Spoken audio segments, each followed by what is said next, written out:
Welcome to the second Grant Bakes Sourdough Q&A. In the first video, I answered some questions sent in by viewers like you, but I've got a bunch more questions to go through, so today I'm answering 3 more. If you missed the first video, check it out in the link below, and let's dive into the first question. Heidi asked this question: do you use an airtight lid when you're storing your sourdough starter in the fridge? The answer is yes. I like to use an airtight lid on my sourdough starter when I keep it in the fridge. It's best to keep it an airtight sealed and closed tightly. The reason is, if you leave your unfed sourdough starter in the fridge and the lid's cracked open a little bit, that cold air will get into the jar and will completely dry out your starter. And then you'll be Googling how to revive a dried up starter, which is something you want to avoid. So you want to keep as much moisture in that jar as you can while your starter is essentially in storage in the fridge. You can pretty much use any jar you want to as long as it seals tightly. On the other hand, when you're using your starter to make bread, you'll take it out of the fridge, feed it, and put it on the counter at room temperature.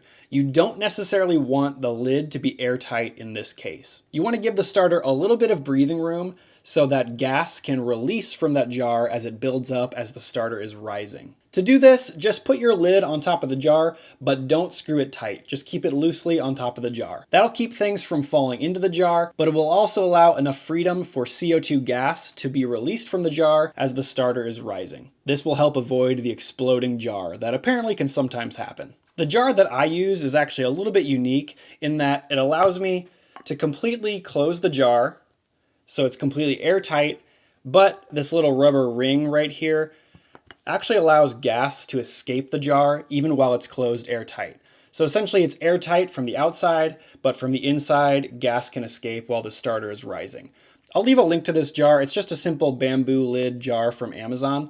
I'll leave a link down below, but it's a great option because I can close the lid tight whenever I want to, when it's in the fridge or when I'm feeding it and it's on the counter. But as a general rule, keep the lid tight in the fridge and keep it on loosely when it's on the counter and the sourdough starter is rising. Linda asks, why would someone choose to do a low hydration versus a high hydration sourdough bread? Perhaps this can help me understand why my dough is so sticky. Okay, here's a quick oversimplification of hydration. Low hydration means there's less water in the dough, and high hydration means there's more water in the dough. There's no right or wrong, it's just that less water or more water will produce different results in the final bread. For example, there are plenty of traditional bread recipes that are low hydration or high hydration. Bagels are really low hydration at about 55% hydration, more or less. That produces a stiff dough that you can roll into rings fairly easily, and it also makes the final bread rather chewy, but in a really good way. Ciabatta, on the other hand, is a high hydration bread at around 80 to 90% hydration. The extra water in the dough makes the dough fairly difficult to manage, and you have to be really light and delicate as you're handling the dough. And then the final bread is very light and airy and has these pockets or bubbles of air in the final bread that come from the higher hydration. Both are really good traditional ways to make bread, and they're just very different because the hydration is very different. So there's nothing right or wrong about low hydration or high hydration. They just produce different results. So Linda is probably talking about a traditional sourdough bread recipe like you might see in my master sourdough bread recipe. When you adjust the hydration, making it lower or higher, you're going to change some aspect of how the bread will turn out. In general, if you have lower hydration,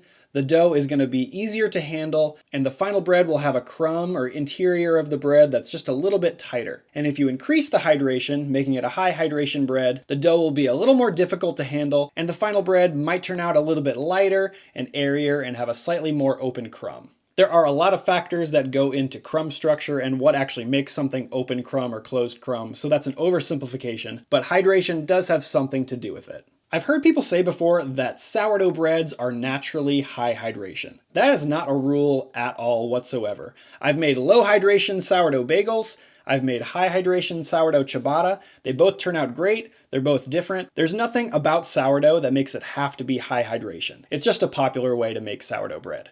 So when it comes to yeast breads, they can be low or high hydration. When it comes to sourdough breads, they can be low or high hydration. It really doesn't matter. There's a bunch of recipes out there for all kinds of bread. It really comes down to what does the recipe maker want to achieve, and then what kind of bread do you want to make. Yvonne says this: my question is about the amount of starter you use in your dough. If you increase or decrease the amount of starter, do you have to adjust the amount of water in the recipe? Also, does the fermentation time change, and does the flavor of the bread change? Let's start with the question about fermentation time. As a general rule, if you use more starter in your dough, the dough will rise faster. And if you use a smaller portion of starter in the dough, it will rise slower. So my standard sourdough bread recipe has 100 grams of sourdough starter with a total of 500 grams of flour when you take into account the flour that's in the starter. So 100 divided by 500, that's 20% sourdough starter in my sourdough bread. If I decrease that amount, in theory, the bread will rise more slowly,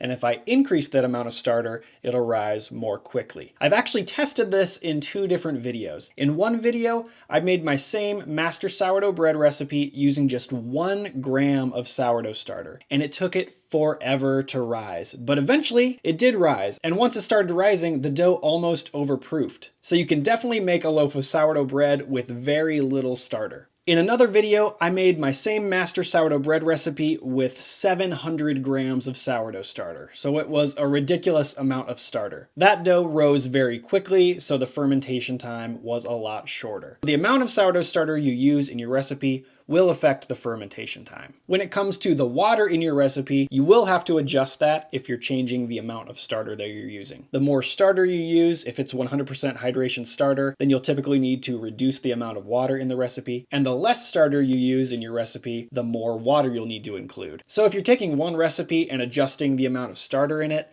you will need to adjust the water to compensate for the lack of water or the excess water from the starter. And when it comes to flavor, there are actually so many factors that affect how a bread ends up tasting. So the answer to this question is more or less starter might affect the flavor of your sourdough bread, but it's kind of hard to tell exactly how. Dan wants to know about sourdough hamburger and hot dog buns. Before we get to his question, I just want to thank Cooey Housewares for being the sponsor of today's video. Cooey Housewares is a retailer of kitchen and home goods. They're based out of Muskegon, Michigan. They want to offer 10% off to Grant Bakes viewers. You can get 10% off of any of the tools you find on their website. Just go to cooeyhousewares.com and use the code GrantBakes10 at checkout. They have bread pans, dough whisks, airtight lids, digital scales, a lot of things that are perfect for making sourdough bread at home. If you need any new tools for your kitchen, check out Cooey Housewares at cooeyhousewares.com and make sure to use my code GrantBakes10 at checkout to get 10% off. Thank you to Cooey Housewares for sponsoring this video. Dan says, I want to find a light and fluffy and soft hot dog and hamburger bun recipe. I'm not sure if one even exists because in my limited experience, sourdough recipes typically make a heavier bread. Dan, it all depends on the type of recipe you use. You can definitely make light and fluffy and soft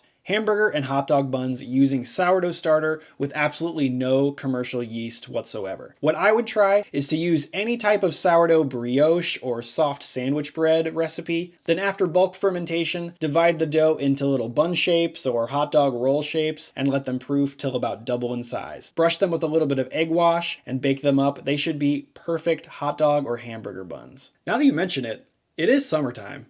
How about I just show you how I make sourdough hot dog and hamburger buns? Let's go.